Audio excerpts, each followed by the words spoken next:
trust in the only one who's faithful every day. In the darkest night, you are by my side. I'm never alone because I know I can always trust you. I can always trust you. Every day and every moment, my future, yeah, you hold it. I know it. I can always trust you. I can always trust. I can always trust. I can always trust you. I can always trust. I've got a savior who will always walk me through whatever comes my way. 'Cause I put my hope and trust in the only one who's faithful every day. In the darkest night, you are by my side. I'm never alone because I know I can always trust you. I can always trust you. Every day and every moment, my future, yeah, you hold it. I know it. I can always trust you. I can always trust. I can always trust you. I can always trust you. Every day and every moment, my future, yeah, you hold it. I know it. I can always trust you. I can always trust. I can always trust. I can always trust you. I can always trust. I can always trust.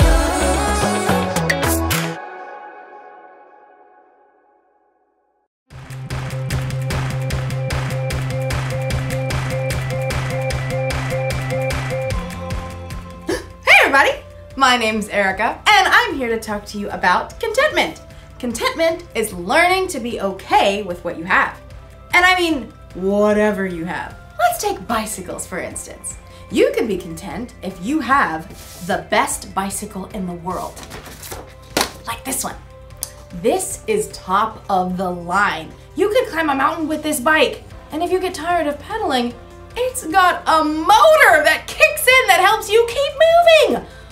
Or maybe you have a bike like this.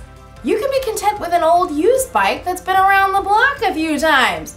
It may not shine like a brand new bike, but it gets the job done. But here's something that will really surprise you. That's right. You can be content with having no bike at all. It's true!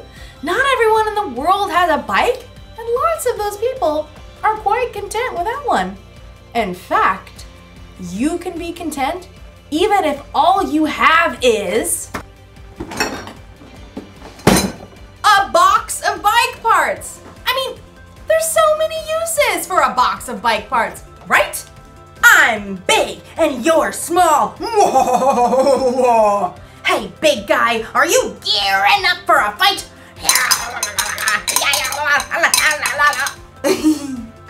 In today's story, we'll hear about the next step after contentment. I think you'll get a real kick out of this story. This is a kickstand. So many uses.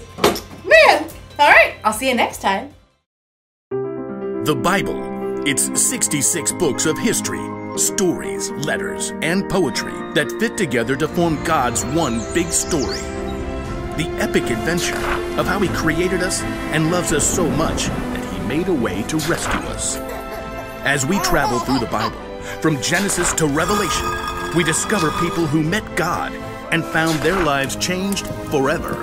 Now, for an amazing story, inspired by the book of 2nd Corinthians, chapter 8, verses 1 through 5. As Sarah entered the cafeteria, bagged lunch in hand, Grace waved her over.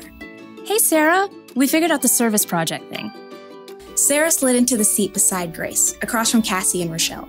All three of them sported expensive salon haircuts and manicures. Sarah tried to smooth down her own frizzy hair. She was glad that St. Joseph's School requires uniforms, because at least her clothes looked like what everyone else was wearing.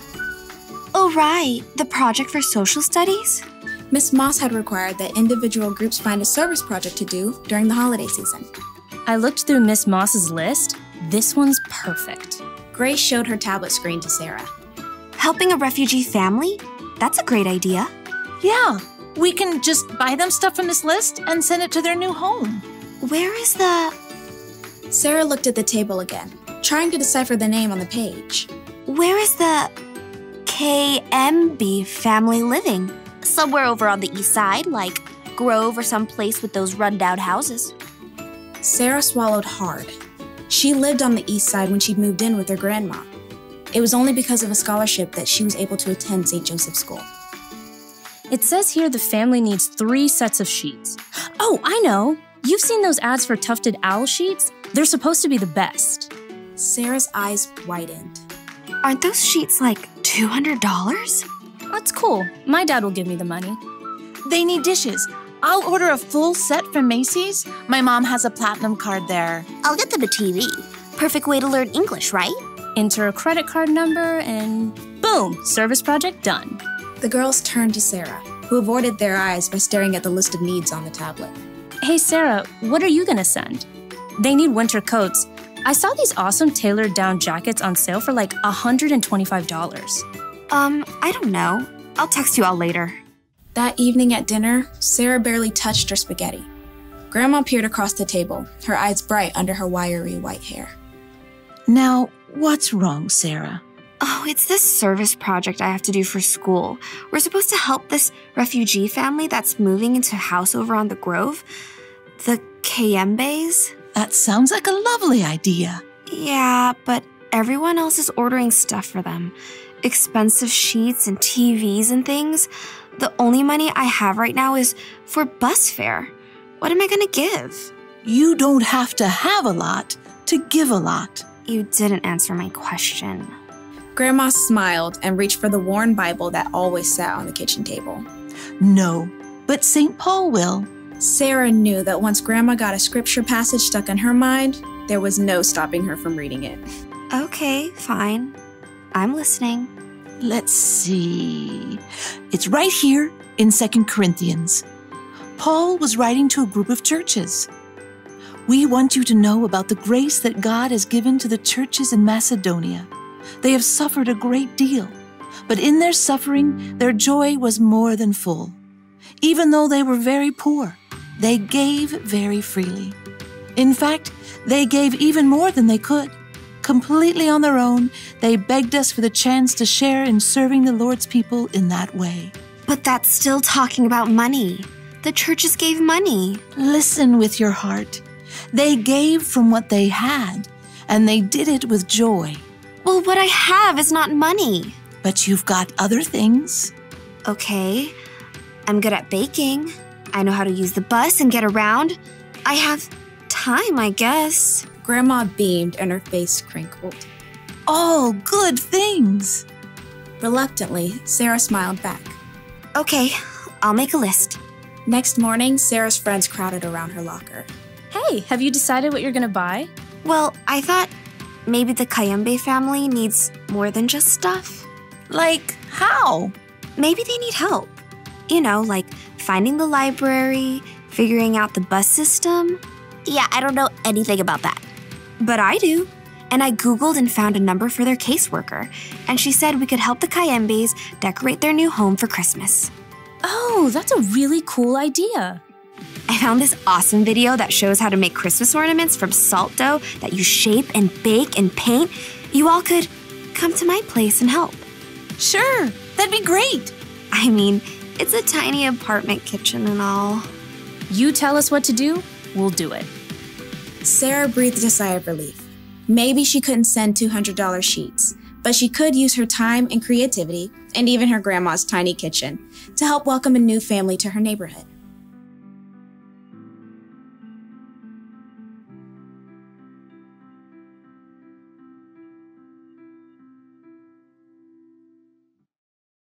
The people in in the Macedonian churches didn't have a lot. And yet somehow they were okay with that. They were content. And it was that contentment that made them want to share their time, talents, and resources with others. You see, when you learn how to be content, it makes you really see all the good things you have. You learn to be thankful for what you've been given, and the more thankful you are, the more likely you'll want to share what you have with someone else. Like, maybe I could share these bicycle parts. You know, I'll bet there's a bike somewhere that's falling over somewhere because they need a kickstand. I could give this to that bike. Or someone might need, to replace their chain because theirs is old and rusted or broken. Let's see. These might even help someone hold onto their handlebars a little bit tighter. I could give all these parts away and help a lot of people. You know, we all have something we can give. Maybe you don't have a lot, but you've got something. You may have money or stuff, or you may have strength to help your family around the house with chores. You may have talent to make people happy, or you can have time to spend with people who don't want to be alone.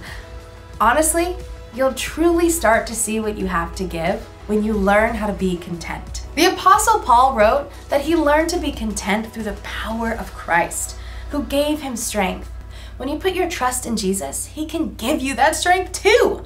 The one thing to remember today is this: you can always use what you have to help someone else. So think about all you have to give and be thankful. Don't forget what I've spoke in. Get it? This is a spoke.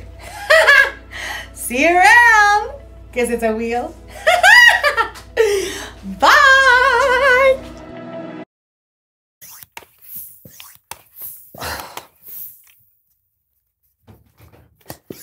Come on.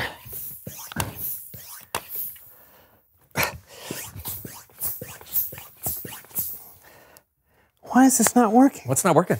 I'm trying to pump up this flat tire, but the pump is not working. Let me take a look. Okay. All right. Yeah. Go ahead, try it. Pump it a bit. Okay. Yeah, it's not working. Oh! You know what? Maybe you'd have to flip down this little doohickey right here. Oh. Yeah. Try it now. Okay. A little faster. Is it working? Keep going. Now? Yeah. I think it's working! Ah!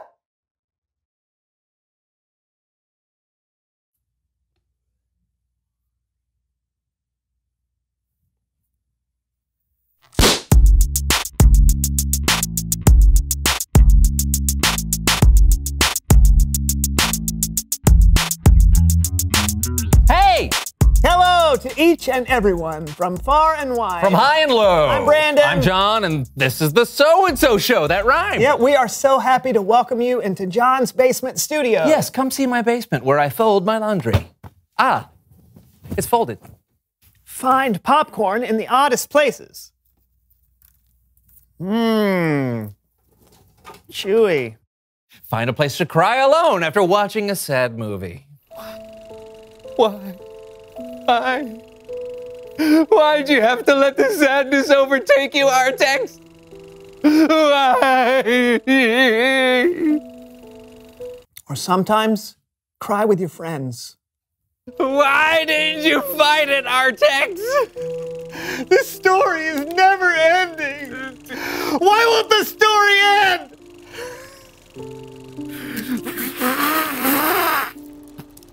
It's so sad. So very sad. We've got a great show today. John, I must ask, what does the word upcycle mean to you? I'm not sure. Oh, a unicycle has one wheel, a bicycle has two wheels, a tricycle has three wheels. An icicle has no wheels. True! But an upcycle, is it a bicycle you ride up? Nope. Hey, you know what recycling is, right? Reduce, reuse, recycle? Yes, but instead of recycling or throwing something away, upcycling means you can make something into something new or better. Okay, upcycle. Okay, that makes a lot more sense. Okay, where do you keep your recycling? Right here. Oh, good. Well, let's dump it out. Awesome. Okay. Oh, good. Perfect. All right. It's in here somewhere. Yeah, it's great. Now let's upcycle this stuff. Let's make something better. Do you have what do you want to? Self-propelled cars. Okay. We'll make self-propelled cars and then we'll race them. Oh, it sounds fun. Let's montage. Woo! Oh.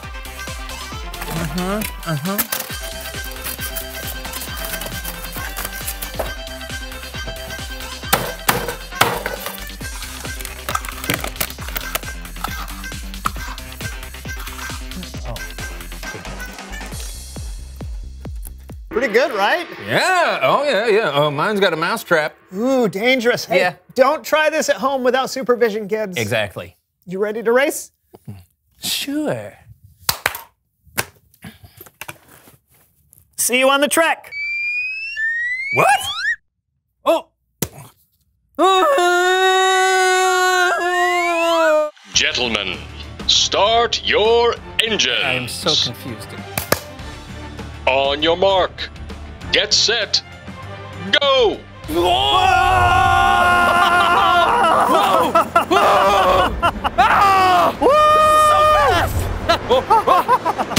Ow! My mousetrap snapped! Get it off my fingers!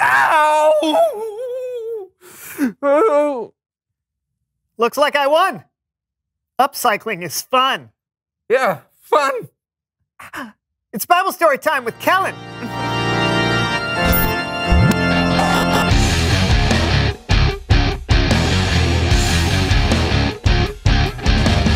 How's it going, Kellen? Not bad, gentlemen. You got a story for us today? I do indeed. Well, by all means, take it away. Yeah. Our story today comes from a letter written by the Apostle Paul to a church in Corinth, which was a city in Greece. Paul wrote about Jesus followers in Macedonia who gave what they had to help the church in Judea. And here to help me talk about them are my friends from K-2nd. The Apostle Paul helped start churches all over the place. Hi, I'm Paul. Paul would write letters to the churches, helping to teach and encourage them as they grew. One of the things Paul wrote in his letter to the church in Corinth. I've got it from here, Kellen. Take it away. Brothers and sisters, we want you to know about the grace that God has given to the churches in Macedonia. They have suffered a great deal. Now, we don't know how the people in Macedonia had suffered. Some people think it could have been a famine. So, we got anything for dinner? All we have is some stale bread and a handful of beans. Same as last night? Yep.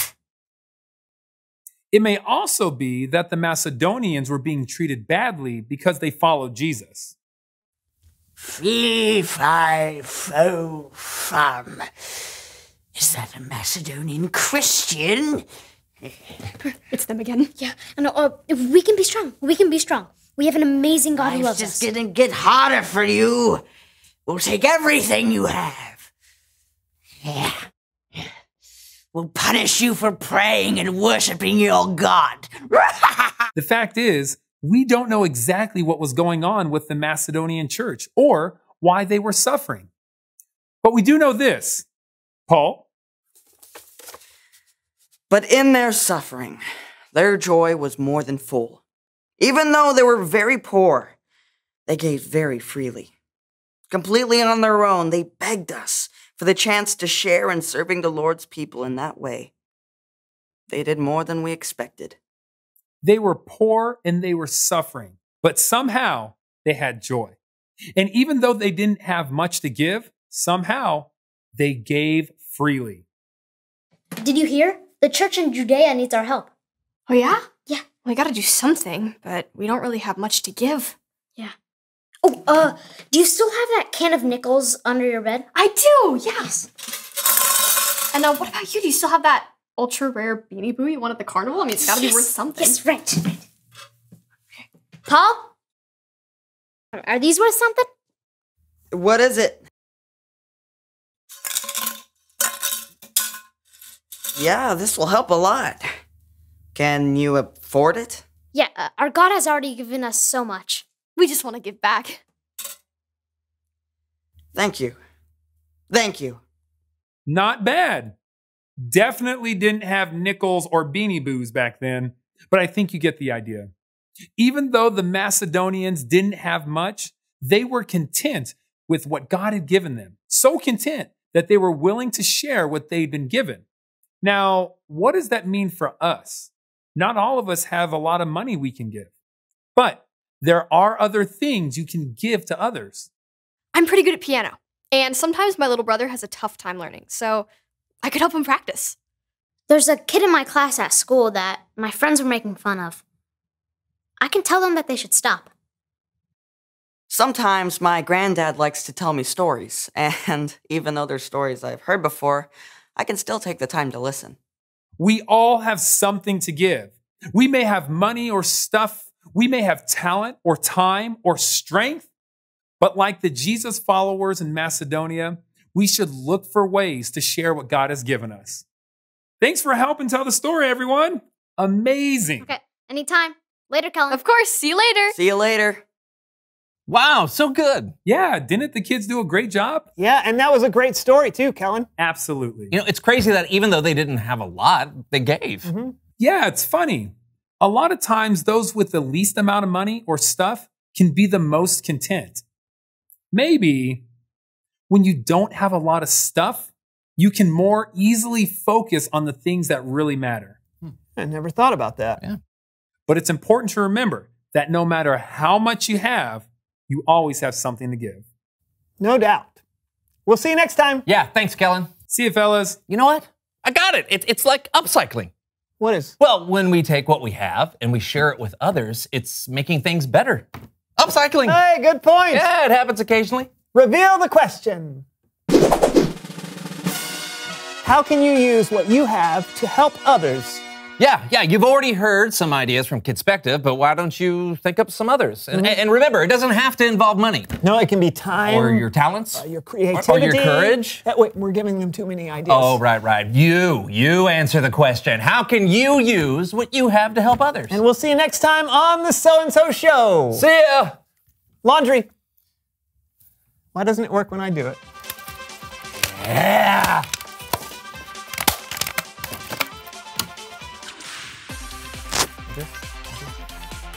It's not on. It's not even plugged in. Oh, that's why it wasn't working.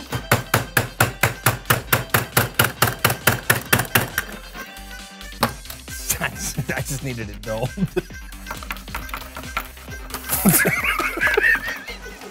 They're doing Charlie Chaplin over there.